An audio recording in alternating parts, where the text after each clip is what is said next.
नमस्कार दोस्तों, मैं राजेश अग्रवाल पन्ना कंपटीशन क्लासेस में आपका एक बार फिर से स्वागत करता हूं।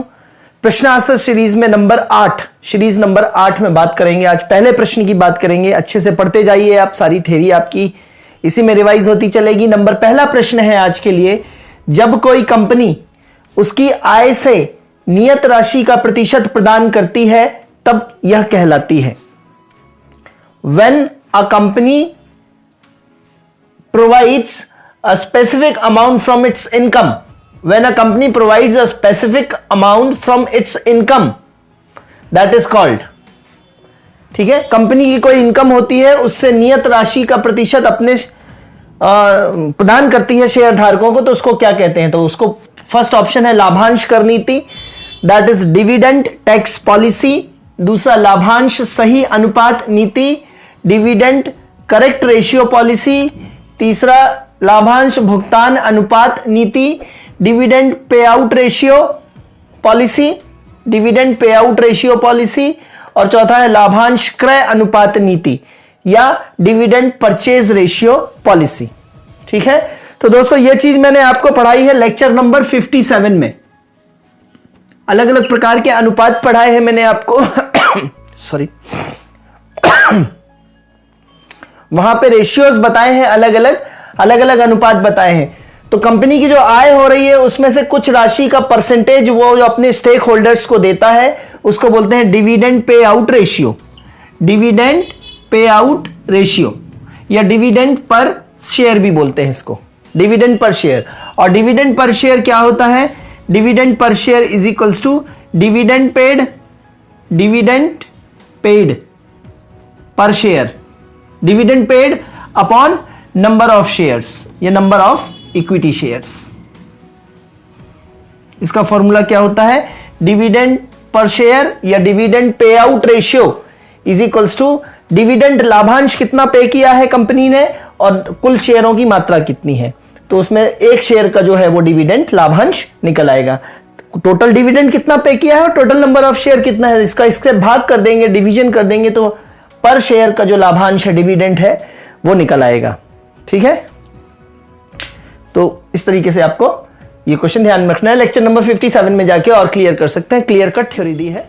दूसरा क्वेश्चन है दोस्तों, वित्तीय प्रभावन क्षमता के लिए पूंजी के किस स्रोत का प्रयोग किया जाता है?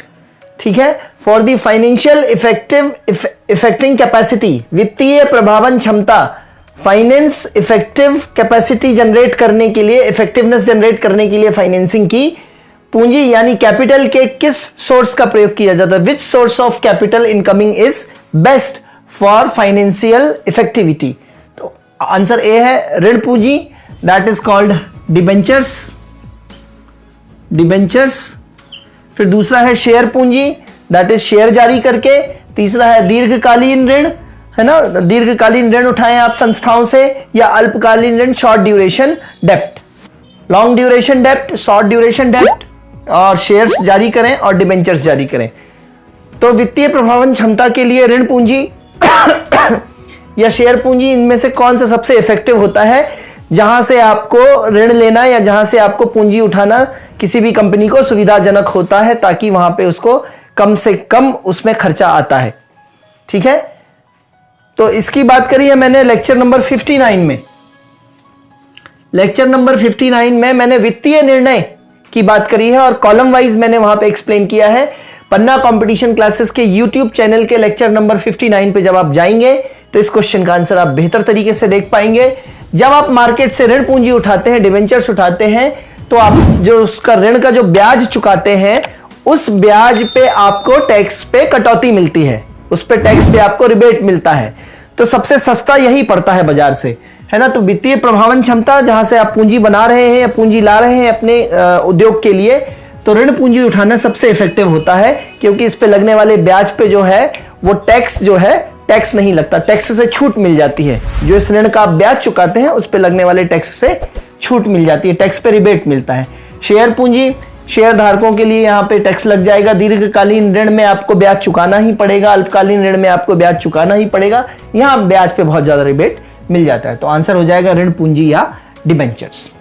ठीक है, अच्छे से पढ़ते जाइएगा। नेक्स्ट क्वेश्चन है दोस्तों, BRS को डैश के लिए तैयार किया जाता है ना। एग्जाम में भी आपका क्वेश्चन का फॉर्मेट वही रहेगा, वो BRS का फुल फॉर्म आपको नहीं बताएंगे। You should have know the full form of BRS। It is expected from you कि आपको इसका फुल फॉर्म मालूम होना चाहिए, क्योंकि फुल फॉर्म मालूम ही होना ही इस क्वेश्चन का आंसर है एग्जैक्टली। तो BRS को डैश के लिए तैयार किया जाता है। तो BRS क्या है? बैंक रिकंसिलिएशन स्टेटमेंट है ना, या बैंक समायोजन विवरण, बैंक समायोजन विवरण, बैंक रिकंसिलिएशन स्टेटमेंट।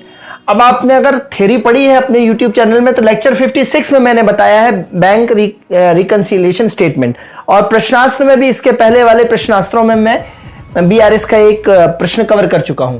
तो BRS में क्या होता है कि रोकड़ बही का कैश कॉलम और बैंक की पासबुक का कैश कॉलम दोनों को उपयोग किया जाता है। यह प्रश्न मैंने पहले कवर किया है। आज क्या है, BRS को किसके लिए तैयार किया जाता है? तो कैश बुक जो होती है वो, और पासबुक, बैंक की पासबुक होती है वो, आपकी व्यापार की कैश बुक और बैंक की पासबुक के बीच का जो अंतर होता है, डिफरेंस होता है, उसमें कोऑर्डिनेशन करने के लिए, उसमें सामंजस्य बैठाने के लिए किसको तैयार किया जाता है? बैंक रिकंसिलिएशन स्टेटमेंट या BRS। तो आंसर हो जाएगा बी। ठीक है, बहुत सरल है। अगर दोस्तों आप टर्मिनोलॉजी से परिचित हो जाएं तो कुछ भी नहीं है मैनेजमेंट में, आपको पूरे नंबर मिलेंगे। नेक्स्ट क्वेश्चन है दोस्तों, स्वतः वित्तीयन डैश को शामिल करता है। स्वतः वित्तीयन डैश को शामिल करता है means self financing includes which of the following. या सेल्फ फाइनेंसिंग नीचे में से क्या है? फर्स्ट है लेनदारी लेखे, अर्थात जो बिजनेस के लेनदार होते हैं दे आर दी क्रेडिटर्स। देनदारी लेखे, बिजनेस के जो देनदार होते हैं वो शॉर्ट ड्यूरेशन डेब्ट और ऋण की श्रृंखला। तो बताइए स्वतः वित्तीय सेल्फ फाइनेंसिंग। मान लीजिए मेरा कोई बिजनेस है और इस बिजनेस में से मैंने जरूरत पड़ने पे 50,000 रुपए निकाल लिए स्वयं। मैं मालिक हूं इस बिजनेस का, सपोज मैं मालिक हूं और ये मेरा बिजनेस है। तो इस बिजनेस मैंने अपनी जरूरत के लिए 50,000 रुपए निकाल लिए। तो मैंने ये क्या किया, बिजनेस से सेल्फ फाइनेंसिंग कर ली, लेकिन मेरी लाइबिलिटी बन गई ना बिजनेस के लिए। अब बिजनेस को मुझे 50,000 वापस देना पड़ेगा। तो मैं अब क्या हो गया, बिजनेस का सेल्फ फाइनेंसिंग मैंने अपने लिए जो की वो मैं अब क्या हो गया, देनदार हो गया। तो मैं देनदारी लेखे में जाएगा ये। तो आंसर हो जाएगा देनदार। क्लियर है? तो अब मैं बिजनेस का देनदार बन गया। तो स्वतः financing, self financing, that is called withdrawal. Actually मैंने पैसे को क्या किया, आहरित किया है, विड्रॉल किया है। ठीक है, जब मालिक पैसा बिजनेस में लगाता है तो बिजनेस का दायित्व तो बनता है, कैपिटल जो होती है, मालिक क्या लगाता है बिजनेस में, कैपिटल लगाता है। तो वो कैपिटल जो होती है वो आंतरिक दायित्व होता है। आंतरिक दायित्व किसका होता है, बिजनेस का दायित्व होता है। किसके लिए होता है, अपने मालिक के लिए, कि उस पूंजी के बदले वो अपने मालिक को प्रॉफिट दे। तो कैपिटल जो मालिक द्वारा लगाई गई है बिजनेस में वो हमेशा इंटरनल लाइबिलिटी होती है। प्रश्न आएगा, ध्यान दीजिएगा, इंटरनल लाइबिलिटी। ठीक है, आंतरिक दायित्व होती है हमेशा कैपिटल। लेकिन यहां पे उल्टा हुआ, मालिक ने निकाला है तो मालिक के देनदारी लेखे, मालिक अब देनदार हो गया बिजनेस का। नेक्स्ट क्वेश्चन है दोस्तों, संवितरण के लिए आसानी से उपलब्ध फंड को जाना जाता है ना। संवितरण मतलब वितरण करने के लिए, समान रूप से वितरण, संवितरण करने के लिए मतलब फंड को आपको देना है, किसी को कहीं जरूरत है एकदम से फंड की, तो संवितरण के लिए आसानी से उपलब्ध फंड को जाना जाता है। कहीं भी जरूरत है तो आपकी जेब में कुछ कैश पड़ा है क्या, एकदम से जरूरत पड़ जाए, ऐसा तो नहीं है कि सारा का सारा आपका कैश इस फॉर्म में कन्वर्टेड है कि जल्दी से आप उसको कैश के रूप में, सारा का सारा पैसा आपने प्लॉट्स में लगा रखा है, जमीन में लगा रखा है, और आपको एकदम जरूरत पड़ी बीमारी के लिए, तो आप एकदम से प्लॉट कैसे बेच पाओगे। लेकिन अगर वही पैसा गोल्ड के फॉर्म में है या कैश के फॉर्म में है तो आप बीमारी में तुरंत यूज कर सकते हो। तो संवितरण के लिए आसानी से उपलब्ध फंड को जाना जाता है रिजर्व के रूप में, प्राप्त राशियों के रूप में, वस्तु सूची या नकद। तो आंसर है संवितरण के लिए आसानी से उपलब्ध फंड, यह कीवर्ड है इसका। तो आसानी से उपलब्ध फंड क्या होता है, कैश होता है। नेक्स्ट क्वेश्चन है दोस्तों, बीसीजी मैट्रिक्स में उत्पादों के पोर्टफोलियो को मार्केट शेयर और डैश के आधार पर 4 श्रेणियों में विभाजित किया जाता है। कई मैंने शॉर्ट्स भी बनाए हैं, पिछले भी प्रश्नास्त्रों में मैंने कई सेशन कवर किए हैं बीसीजी मैट्रिक्स के। बीसीजी मतलब बॉस्टन कंसल्टेंसी ग्रुप। तो in Boston consultancy group matrix है ना, portfolio of products is divided into 4 categories, that is star, question mark, then dogs और लास्ट क्या है, कैश काउ। तो ये 4 श्रेणियों में जो विभाजित किया जाता है, इनको किन 2 बेसिस पे विभाजित किया जाता है? पहला तो यह है एक मार्केट शेयर और डैश के आधार पर 4 श्रेणियों में विभाजित किया जाता है। तो एक तो मार्केट शेयर था और दूसरी चीज क्या थी? ठीक है, तो बाजार की संरचना, दैट इज मार्केट स्ट्रक्चर, बाजार की कीमत, दैट इज मार्केट प्राइस, तीसरा है बाजार की वृद्धि दर, that is market growth rate, MGR, market growth rate, और चौथा बाजार का मूल्य, है ना, दैट इज मार्केट वैल्यू। ठीक है, तो दो कौन से फैक्टर्स थे? एक तो था मार्केट शेयर की कंपनी का मार्केट में शेयर क्या है, और दूसरा मार्केट की ग्रोथ रेट क्या है। तो आंसर शुड बी MGR। मैंने बताया था ना कि इसमें मार्केट ग्रोथ रेट भी ज्यादा होता है कंपनी का, है ना, और कंपनी मार्केट ग्रोथ रेट भी ज्यादा होता है और कंपनी का शेयर भी ज्यादा होता है। ठीक है, इसमें क्या होता है, मार्केट का ग्रोथ रेट भी कम होता है और कंपनी का शेयर भी कम होता है। इस तरीके से मैं आपको BCG मैट्रिक्स में स्टार, क्वेश्चन मार्क, डॉग्स और कैश काउ की चारों कंडीशन बता चुका हूं। चाहे तो आप प्लेलिस्ट में जाके वो वाला शॉर्ट भी देख सकते हैं, सारी चीजें। ठीक है, तो बहुत इंपॉर्टेंट है BCG मैट्रिक्स, ध्यान रखिए। और BCG मैट्रिक्स क्या है? उत्पादों का पोर्टफोलियो है। पोर्टफोलियो शब्द आप समझते हैं ना? What is portfolio? Portfolio portfolio का मतलब है collection of various facets of a thing. किसी भी एक चीज के बहुत सारे आयामों का एक साथ collection, that is called portfolio. For example मैं आपको समझाता हूं। मान लीजिए आप दिखने में बहुत हैंडसम है, आपसे बोला कि साहब आप गए, आप किसी शूटिंग करने वाले के पास गए, आपने कहा साहब मुझे मॉडल बनना है, तो मुझे मॉडल बनाना है। तो बोला कि जाइए आप किसी स्टूडियो में जाइए, फोटो स्टूडियो में, और अपना पोर्टफोलियो निकलवाइए। तो जब आप मॉडलिंग के स्टूडियो में जाएंगे अपनी फोटो खिंचाने, तो फोटो वाला आपसे बोलेगा साहब एक बिल्कुल क्लोजअप शॉट दो, एक हाफ क्लोजअप शॉट दो, एक फुल शॉट दो, एक साइड पोज दो, एक ये वाला साइड पोज दो, एक आईज का पोज दो, है ना। इस तरीके से 8-10 तरीके से आपके फोटोज निकालेगा और उन फोटो को एक एल्बम में रख देगा, और वो एल्बम क्या कहलाएगा? पोर्टफोलियो। ठीक है, इसी तरीके से बाजार में कंपनियों का पोर्टफोलियो होता है। जैसे टाटा का पोर्टफोलियो क्या है? टाटा ऑटोमोबाइल में भी काम करता है, टाटा जो है ज्वेलरी में भी काम करता है, तनिष्क टाटा कपड़ों में भी काम करता है, टाटा वेस्ट साइड, है ना, टाटा FMCG में भी काम करता है, टाटा सॉल्ट, टाटा टी, है ना, टाटा ऑटोमोबाइल वगैरह में नैनो वगैरह, सफारी वगैरह टाटा की, है ना, बहुत सारी गाड़ियां आती हैं। तो ये टाटा का टोटल पोर्टफोलियो है। आ गई बात समझ में? तो पोर्टफोलियो मतलब सारे आयाम किसी भी कंपनी के। अगर मॉडलिंग पोर्टफोलियो है तो मॉडलिंग के लिए आपके फेस के सारे आयाम, आपकी पर्सनालिटी के सारे आयाम। यदि फाइनेंस का पोर्टफोलियो है तो आपका फाइनेंस का पोर्टफोलियो का मतलब क्या है? आपने पैसा कहां कहां डाल रखा है? शेयर में डाल रखा है, म्यूचुअल फंड्स में डाल रखा है, प्लॉट ले रखा है, गोल्ड ले रखा है, दोस्त को उधार दे रखा है, जमीन में गाड़ रखा है, डाकघर में डाल रखा है, FD में डाल रखा है, RD में डाल रखा है। तो सारा मिला के जो है इकट्ठा, वो कहलाएगा आपका फाइनेंस का पोर्टफोलियो। तो पोर्टफोलियो आपको शब्द समझ में आया होगा। नेक्स्ट क्वेश्चन है दोस्तों, सेवाओं और माल के बीच बुनियादी अंतर यह है कि माल के विपरीत सेवाएं हैं। ठीक है, सर्विसेज एंड गुड्स या गुड्स एंड सर्विसेज के बीच डिफरेंस, बेसिक डिफरेंस है कि on the opposite of goods services are, है ना, against the goods services are. तो सर्विसेज आर व्हाट? फर्स्ट है वियोज्य या सेपरेबल, दूसरा है अविकारीय या नॉन पेरिशेबल, सी है अमूर्त इंटेंजिबल, और डी है सजातीय या होमोजीनियस। तो माल के मुकाबले सेवाएं कैसी होती हैं या गुड्स के मुकाबले सर्विसेज कैसी होती हैं? तो मैंने आपको पुराने लेक्चर्स में, पन्ना कंपटीशन क्लासेस के अपने लेक्चर्स में मैंने आपको गुड्स एंड सर्विसेज के बीच एक बहुत अच्छा डिफरेंस बताया है, टेबल के थ्रू बताया है मैंने वो डिफरेंस आपको। तो आप बताएंगे कि गुड्स कैसे होते हैं, है ना। माल जो होता है वो सेपरेबल होता है, बन के दूसरी जगह रख जाता है, और माल आज बना है, हो सकता है 6 महीने बाद जाके यूज हो। लेकिन सेवाएं जैसे ही दी जाती हैं वैसे ही उनको ग्रहण भी कर लिया जाता है। अगर नाई बाल काट रहा है तो बाल साथ में कट रहे हैं, कस्टमर उसको साथ में उस सेवाओं को कंज्यूम कर रहा है, तो सेवाएं सेपरेबल नहीं होती। तो ये ऑप्शन चला जाएगा, गलत हो जाएगा। सेवाएं पेरिशेबल होती हैं नेचर में। मैंने आपको बताया था कि यदि बस की आज एक सीट खाली चली गई, सतना से इंदौर बस की, तो वो सीट का पैसा उस दिन का कभी वापस नहीं आएगा। तो services are perishable in nature. तो सर्विसेज नॉन पेरिशेबल ये ठीक है। फिर सर्विसेज जो है वो इंटेंजिबल होती हैं, बिल्कुल सर्विसेज जो होती हैं वो अमूर्त हैं। सर्विसेज, डॉक्टर सर्विस दे रहा है तो उसको आप छू सकते देख सकते नहीं हो। डॉक्टर की सर्विसेज में आपको पढ़ा रहा हूं तो आप मेरे पढ़ाने को छू नहीं सकते हो, पकड़ नहीं सकते हो, ठीक है, आप समझ सकते हो, महसूस कर सकते हो, ठीक है। तो इंटेंजिबल होती हैं सर्विसेज, ठीक है। और सर्विसेज जो होती हैं होमोजीनियस नहीं होती। आपने मेरे लेक्चर में ही देखा होगा कि कभी कभार मैं हल्का सा डल भी हो सकता हूं, कभी कभी मैं बहुत एनर्जेटिक रह सकता हूं, है ना।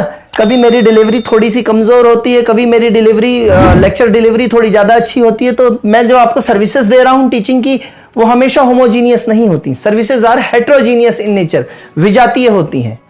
तो ये भी आंसर गलत हो जाएगा। तो माल के अगेंस्ट में सेवाएं कैसी हैं? इंटेंजिबल इन नेचर, ठीक है। ये डिफरेंस आप लेक्चर में जाके पढ़ सकते हैं, ठीक है। नेक्स्ट क्वेश्चन बहुत सरल है दोस्तों। यदि उत्पाद के अपेक्षित प्रदर्शन से सॉरी, यदि उत्पाद के अपेक्षित प्रदर्शन से वास्तविक प्रदर्शन अधिक होता है तो ग्राहक होता है ना।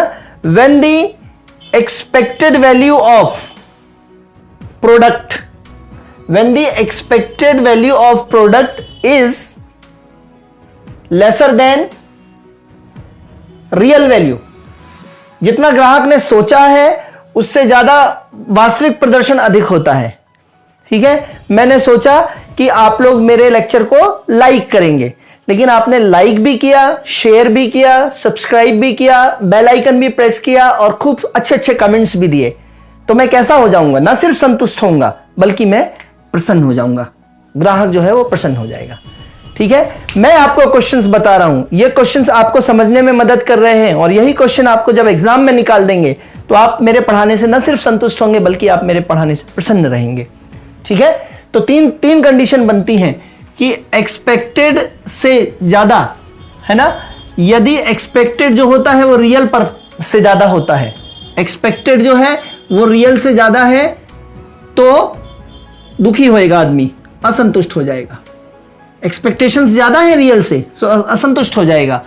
यदि एक्सपेक्टेड और रियल बराबर है, परफॉर्मेंस, प्रोडक्ट का परफॉर्मेंस की बात चल रही है, यदि एक्सपेक्टेड और रियल है तो ग्राहक कैसा हो जाएगा जी? संतुष्ट, हाँ ठीक है, सेटिस्फाइड यार, ओके बढ़िया, है ना। और यदि मैंने जो एक्सपेक्ट किया है उससे कहीं ज्यादा मुझे मिल जाए, है ना, एक्सपेक्टेड से ज्यादा अगर real performance of the product हो जाए तो क्या हो जाएगा? ग्राहक प्रसन्न हो जाएगा। ये थ्योरी भी मैंने लेक्चर्स में समझाई हुई है। बहुत सामान्य सा क्वेश्चन है, ध्यान देना है। लेकिन एग्जाम में परेशानी कहां हो सकती है? आप संतुष्ट और प्रसन्न के बीच कंफ्यूज हो सकते हैं अगर पढ़ा नहीं है तो। ये तो 3 कंडीशन आपको ध्यान रखना है। एक्सपेक्टेड बराबर रियल है तो संतुष्ट रहेगा, लेकिन एक्सपेक्टेशंस से ज्यादा यदि आपके रियलिटी में मिल जाता है आपको तो आप फिर प्रसन्न हो जाएंगे, ग्राहक प्रसन्न हो जाएगा। नेक्स्ट क्वेश्चन है दोस्तों, उत्पाद प्रदर्शन के इस्तेमाल का उदाहरण है। उत्पाद प्रदर्शन मतलब प्रोडक्ट डेमोन्स्ट्रेशन। जब कंपनी कोई प्रोडक्ट बनाती है, सर्विसेज बनाती हैं, तो प्रोडक्ट का डेमोन्स्ट्रेशन किया जाता है। और प्रोडक्ट जब पहल बार बाजार में आता है तो उसको छोटे लेवल पे पायलट प्रोजेक्ट के रूप में लोगों को बना के, दिखा के, टेस्ट करा के, फ्री सैंपल्स दे के उसको प्रमोट किया जाता है और फिर फीडबैक लिया जाता है। उसको बोलते हैं टेस्ट मार्केटिंग। टेस्ट मार्केटिंग, है ना। फॉर एग्जाम्पल, मेरी कंपनी ने एक जूस बनाया, मान लीजिए एप्पल जूस बनाया, तो उस एप्पल जूस को पूरे इंडिया में एक साथ लॉन्च करने से अच्छा है कि मैं इंदौर में या कहीं पे भोपाल में, उस भोपाल के एक इलाके में, सपोज इंदौर का एक इलाका है, राजवाड़ा का छोटा सा इलाका, वहां पे मैं एक स्टॉल लगा के उसकी टेस्ट मार्केटिंग करूं, वो जूस लोगों को फ्री में पिलाऊं या उससे आधी कीमत में पिलाऊं, लोगों से टेस्ट पूछूं, फीडबैक फॉर्म भरवाऊं, तो वो टेस्ट मार्केटिंग कहलाता है। और जब वो लोगों का फीडबैक ओके हो जाए, लोग प्राइस, प्रोडक्ट, प्रमोशन सब चीजों से संतुष्ट दिखें, तो उस जूस की लॉन्चिंग में ऑल ओवर इंडिया कर सकता हूं। That is called pilot project चलाना छोटे से एरिया में, और इसी को बोलते हैं टेस्ट मार्केटिंग, ठीक है। तो प्रोडक्ट का डेमोन्स्ट्रेशन करने का क्या एग्जांपल है? सेल्स ब्रोशर देना। ब्रोशर मतलब समझते हैं? ब्रोशर जो दिए जाते हैं, कोई कॉलेज में एडमिशन लेने जाते हैं तो उसका 2 पेज का ब्रोशर होता है, क्या क्या सुविधाएं हैं, क्या क्या कोर्सेज हैं, वो ब्रोशर होता है। तो सेल्स ब्रोशर देना, सुविधा लाभ का कोई चार्ट देना, लिटरेचर वगैरह पढ़ने के लिए, शॉर्ट एनालिसिस बता देना, या किसी माइक्रोवेव ओवन में पॉपकॉर्न तैयार करना। तो अब आप सोचिए, डेमोन्स्ट्रेशन अगर दे रहे हैं तो यहां इस क्वेश्चन का आंसर क्या हो सकता है? तो इस क्वेश्चन का आंसर होगा किसी माइक्रोवेव में पॉपकॉर्न तैयार करना। अर्थात हम क्या या तो माइक्रोवेव का डेमोन्स्ट्रेशन दे रहे हैं कि माइक्रोवेव कितना अच्छा है, या फिर पॉपकॉर्न का हमने बनाया है पैकेट और वो पॉपकॉर्न हम बता रहे हैं कि क्वालिटी क्या है पॉपकॉर्न की। तो दोनों चीजें हैं, या तो माइक्रोवेव का डेमोन्स्ट्रेशन देना चाह रहे हैं पब्लिक को हम, या जो पॉपकॉर्न के पैकेट्स हमारी कंपनी बेच रही है वो पॉपकॉर्न कितने बढ़िया टेस्ट में है, कितना बढ़िया फूलते हैं, कितना बढ़िया प्राइस है, कितना बढ़िया पैकेजिंग है, कितनी बढ़िया ड्यूरेबिलिटी है पॉपकॉर्न की, कितना बढ़िया उसको सेकना है, कितना आसान सेकना है, बच्चे भी सेक सकते हैं, खाएंगे तो कैलोरी नहीं है, ये सारी चीजें बताना डेमोन्स्ट्रेशन के थ्रू। डेमोन्स्ट्रेशन सबसे अच्छा मेथड होता है। रोड साइड आप कैनोपी लगा लीजिए, रोड साइड स्टॉल लगा लीजिए और चीजों का डेमोन्स्ट्रेशन आपने देखा होगा, यूरेका, फोर्ब्स वगैरह दूसरी कंपनियां होती हैं आजकल जो बाइक वगैरह या स्कूटी वगैरह बेचने के लिए भी रोड साइड कैनोपी लगा लेंगे, उसके नीचे एक दो नई स्कूटी खड़ी कर लेंगे और वो आपको टेस्ट ड्राइव देंगे। तो दैट इज कॉल्ड उत्पाद प्रदर्शन। नेक्स्ट क्वेश्चन है दोस्तों, परीक्षण संतुलन, इसी को बोलते हैं ट्रायल बैलेंस। ठीक है, ट्रायल बैलेंस ये कहां से आता है? हर एक लेजर का जो क्लोजिंग बैलेंस होता है साल का, उसका समरी जो होता है वो कहां आता है? ट्रायल बैलेंस में। लेजर से आता है ट्रायल बैलेंस में हर एक खाते का। तो परीक्षण संतुलन या ट्रायल बैलेंस सॉरी, मैं यदि मजदूरी को, है ना, मजदूरी जो वेजेस है, मजदूरी को वेतन यानी सैलरी, मजदूरी को सैलरी के साथ जोड़ दिया जाए और इसे वेतन और मजदूरी के रूप में दिखाया जाए, एक साथ एक हेड बना दिया, सैलरी एंड वेजेस के रूप में दिखाया जाए, तो यह डैश में डॉक्यूमेंटाइज होती है, यह डैश में अभिलेखित होती है। ट्रायल बैलेंस में यदि मजदूरी और वेतन को साथ में जोड़ दिया जाए और क्या दिखा दिया जाए? वेतन और मजदूरी एक साथ, सैलरी एंड वेजेस। तो सैलरी एंड वेजेस को किस में माना जाता है? व्यय में माना जाता है।